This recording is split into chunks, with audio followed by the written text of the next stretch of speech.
Hello les amis, je vous retrouve pour une nouvelle vidéo sur le football français et plus précisément sur la Ligue 1 et je vais vous présenter le match Clermont contre Marseille. C'est un match qui a lieu ce samedi 11 février 2023 à 21h pour le compte de la 23e journée de championnat de France de football de Ligue 1.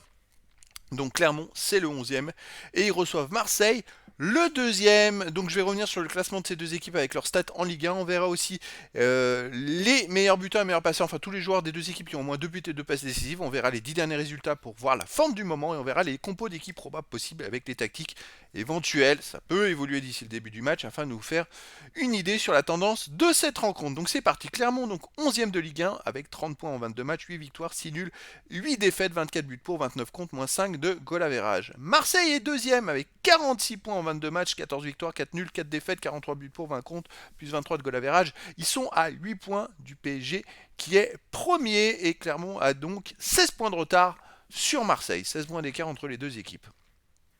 Les meilleurs buteurs et meilleurs passeurs. Pour Marseille, le meilleur buteur, c'est Alexis Sanchez qui a 7 buts en 19 matchs et qui est 16e meilleur marqueur du championnat. Ensuite, on a Nuno Tavares avec 5 buts. Pour Clermont, le meilleur buteur, ils sont plusieurs ex-aequo, c'est Hendrick, Mohamed Cham, qui sont avec 4 buts, dont un pénalty en 22 matchs et qui sont 34e meilleur marqueur du championnat. À Clermont et Marseille, c'est vrai qu'il y a beaucoup de joueurs à au moins 2 buts.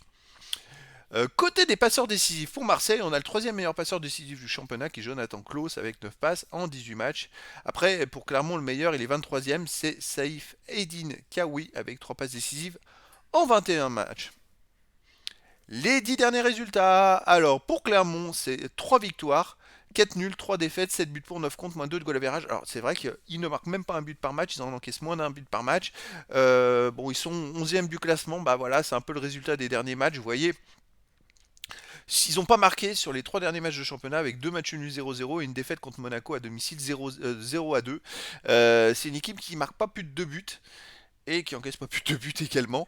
Voilà, c'est une équipe qui est de milieu de classement, on va dire, mais parfois qui est difficile à bouger. Pour Marseille, sur les 10 derniers matchs, c'est 8 victoires, 1 nul, une défaite seulement, 22 buts pour, 8 contre, plus 14 de goal average. La défaite, c'est à la dernière journée à domicile contre Nice 3 buts 1, alors qu'après en Coupe de France ils ont battu le PSG 2 buts 1, vous voyez. Mais sinon le match nul c'est contre Monaco aussi à domicile. Sinon, à l'extérieur, les Marseillais ont gagné les 3 matchs des 10 derniers matchs. C'est vrai que sur les 10 derniers matchs, ils ont joué 7 fois à la maison quand même, hein. À l'extérieur, ils ont gagné 2-1 à Montpellier, 2-0 à Troyes et 2-0 à Nantes. À chaque fois en marquant 2 buts et en prenant pas tant de buts que ça. Donc Marseille à l'extérieur est très costaud et très solide.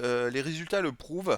Et donc c'est vrai qu'à Clermont, qui est une équipe qui marque pas beaucoup de buts en ce moment, si Marseille marque un but, voire 2 buts, il y a des chances que le match soit la victoire soit du côté de Marseille. Les compos d'équipe probables.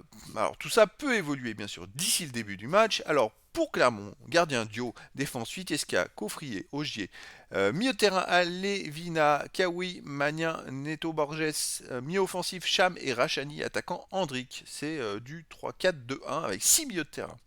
Il y en a 2 qui seront sur les côtés, qui seront pour jouer en défense, au milieu, qui s'adaptent suivant la situation, suivant s'il y a la possession de balle chez eux pour Clermont ou pour l'adversaire.